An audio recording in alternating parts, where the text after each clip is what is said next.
से डर तब तक लगता है जब तक हम सर्प के बारे में नहीं जानते।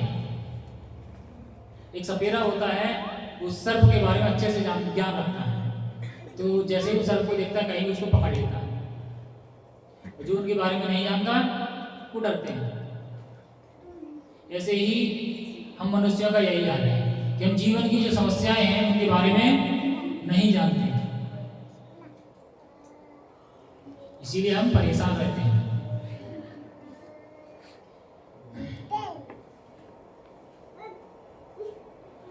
बृहदारण्यक उपनिषद में व्याकुल व्यक्ति का वर्णन हुआ है।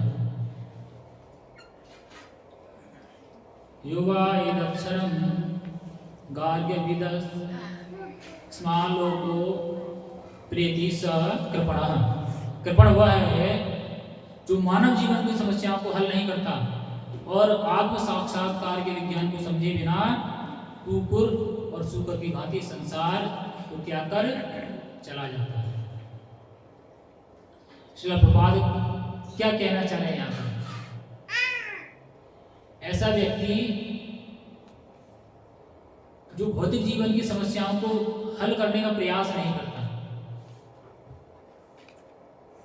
और आत्म साक्षात्कार यानी मैं कौन हूं, मैं कहां से आया हूं, मेरा पिता कौन है और मुझे कहां जाना है। आत्म साक्षात्कार का मतलब यही है। मैं इन शब्दों का, इन सवालों का उत्तर जानने का प्रयास करना चाहिए और जिस समय इन सवालों का उत्तर जान जाते हैं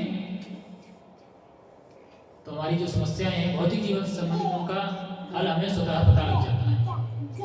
हम जान जाते हैं कि इस भौतिक जगत में सुख नहीं है, तो हमें सुख के पीछे ज्यादा परेशान नहीं होना है।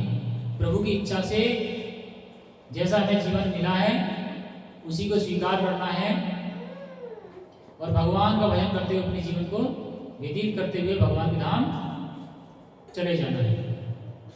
बहुत सारे लोगों को मैंने देखा है परिवारों में झगड़ा होता है, क्या पड़ोसी की इनकम ज्यादा है और हमारी इनकम कम है, लेकिन हम क्या है पड़ोसी से कंपटीशन करते हैं।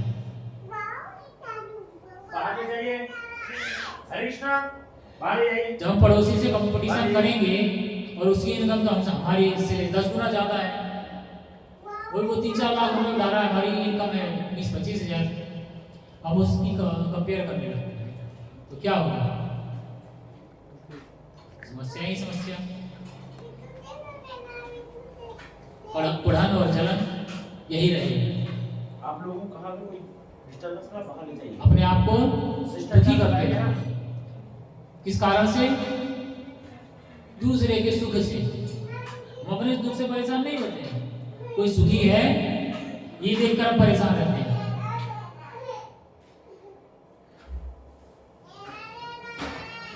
और क्या कहा गया है?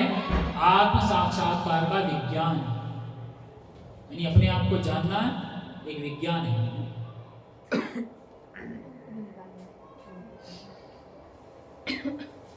और यहाँ पे क्या कह रहे हैं प्रभुपाद? कुकुर और सूकर की तरह जीकर चले जाते हैं।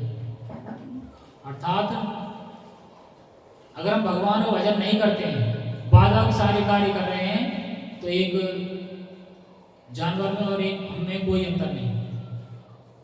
जानवर और मनुष्य में केवल यही अंतर है कि मनुष्य भगवान को भजन कर सकता है, अपनी समस्याओं का समाधान खोज सकता है,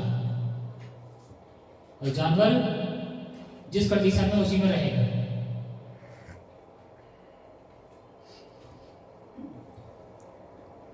तो भगवान यही कह रहे हैं कि हमें जानवरों की तरह जीवन जी के इस संसार से नहीं जाना है, भगवत प्राप्ति का उपाय करना चाहिए।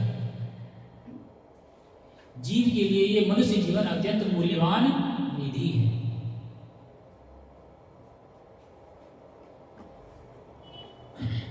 हनुमान चालीसा में एक शब्द आता है अष्ट सिद्धि नव निधि। तो हमारा शरीर भी उसी निधि में से एक अमूल्य निधि है और हम क्या कर रहे हैं? उसको भोग विलास में बिता दे रहे हैं। ठीक वैसे ही जैसे खेत जोतना था, हमारे पार्टी मस्जिद काल उसी में हैरो लगा के मुझसे खेत जोत रहे हैं। देखने वाले क्या कहेंगे, कि कितना मूर्ख व्यक्ति है, ऐसी लग्जरी गाड़ी इसको खेत जोत रहा, जबकि वो काम तो ट्रैक्टर भी कर सकता है, उसी से होना चाहिए। तो हम वही मूर्खता वाले काम करते हैं। हमें इतना मूल्यवान शरीर मिला है, हम व्यर्थ के कामों में लगे पड़े। हमें भौतिक जीवन में हम आए हैं तो हमें भौतिक जीवन के अनुसार जीवन जीना है, लेकिन उसमें डूबना नहीं है। हम तो उसी में मगन हो जाते हैं। अब तो यही हमारी दुनिया है, यही सारे सुखों की खान है। लगे रहते हैं बड़े कष्ट में, अपने आप को कष्ट देते रहते हैं कि बच्चों के लिए ये करना है, बच्चों के लिए वो करना है, बच्चों को जोड़ के जाना है, बच्चे दुखी ना हो जाए हमारे पीछे।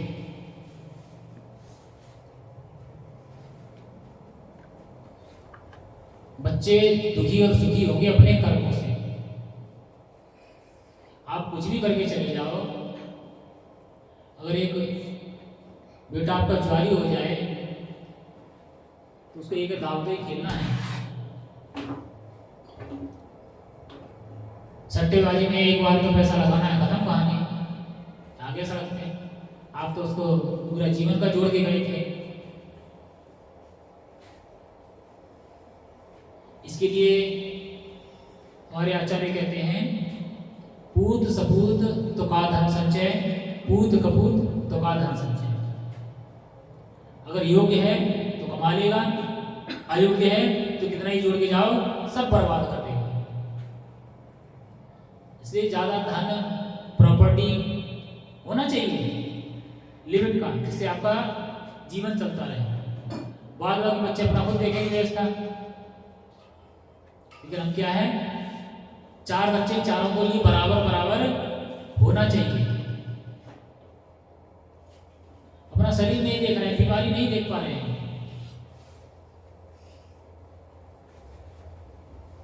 आराम से बैठ के भजन करना चाहिए, भजन नहीं कर रहे हैं। कोई कह भी रहा है, अरे कहाँ समय है, बहुत काम है, बहुत जिम्मेदारी है हमारी ऊपर।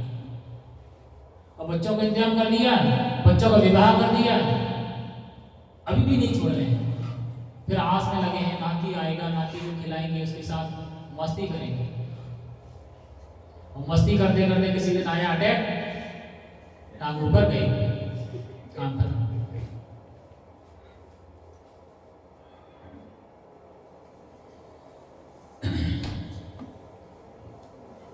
यहाँ पे आप लोग मस्ती नहीं करते हैं। उस दिन पुष्प अभिषेक था,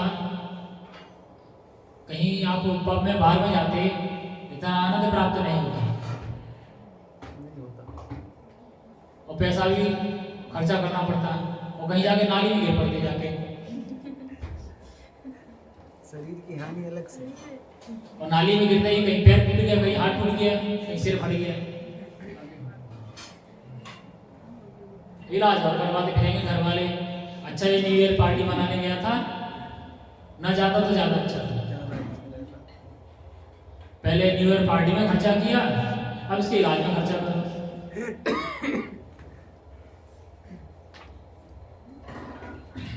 तुम्हें ऐसा आनंद प्राप्त करना चाहिए जिससे हमें लाभ ही लाभ प्राप्त हो। तो जब हम आध्यात्मिक जगत की ओर बढ़ते हैं तब हमारे इस शरीर का लाभ ही लाभ होता है, हानि बिल्कुल नहीं होती। जैसे उस दिन उस उत्सव में जितने भक्त शामिल थे उनका हर तरह से लाभ हुआ। भगवान के उत्सव में सम्मिलित हुए, पुण्य लाभ हुआ। उसके बाद में पुष्प अभिषेक वहाँ हुआ, फिर आपके ऊपर पुष्प वर्षा हुई तो आपको अपार प्रसन्नता हुई, और उसके बाद में फिर भरपेट प्रसाद की प्राप्ति हुई।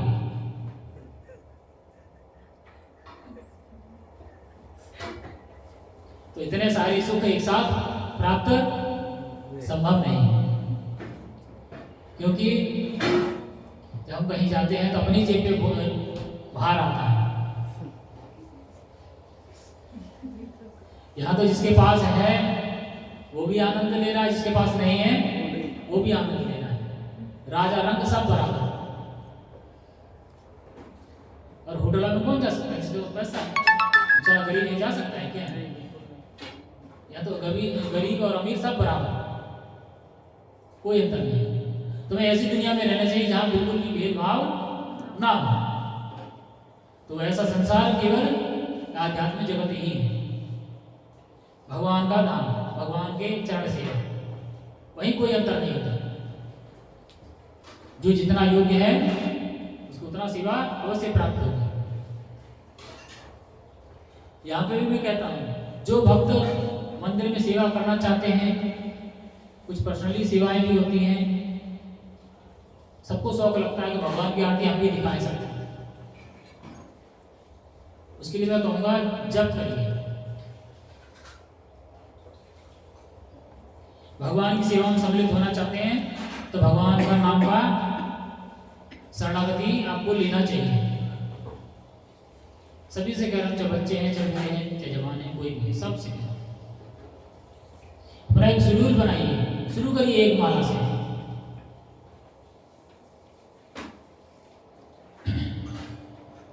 अगर हम ऐसा नहीं करेंगे तो जो सेवा अपराध आएगा, फालतू में लोड और आएगा आपको। चले थे पुण्य कमाने, उल्टा क्रिमिनल और बन गए। अगर उससे बचना है तुम्हें क्या करना है? भगवान का प्रिय बनना है। और जब हम भगवान के प्रिय होते हैं, जैसे माता पिता अपने बच्चों की, जो छोटे बच्चे होते हैं उनकी जो क्रियाकलाप होते हैं, उनकी क्रियाकलाप को देखकर प्रसन्न होते हैं, चाहे वो उल्टे सीधे क्रियाकलाप ही क्यों ना करें।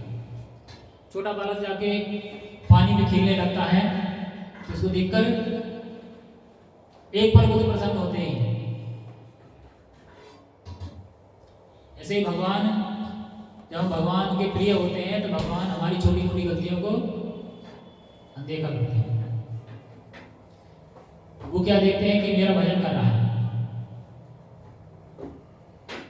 अभी नहीं जानता है, धीरे धीरे सीख जाएगा। जब आप कर ही नहीं रहे तब क्या है? तब तो फिर क्रिमिनल की श्रेणी में रहना ही रहना है। इसलिए मैं सबसे कहता हूँ, कभी ऐसा ना हो कि आपको मना करना पड़े कि प्रभु आप भगवान का भजन नहीं करते, इसलिए आप ये सेवा नहीं कर सकते। इसलिए सबको भजन करना चाहिए, सबको नाम जप करना चाहिए,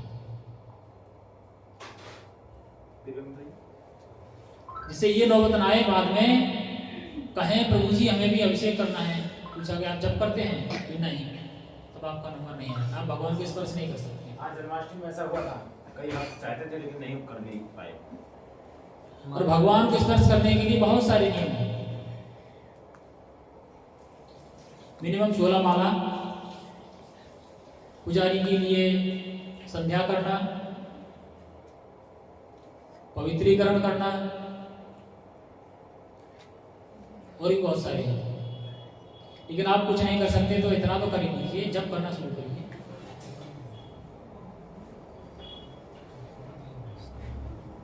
लेकिन वो भी नहीं सुनते, इधर से सुनते हैं, इधर निकल जाता है।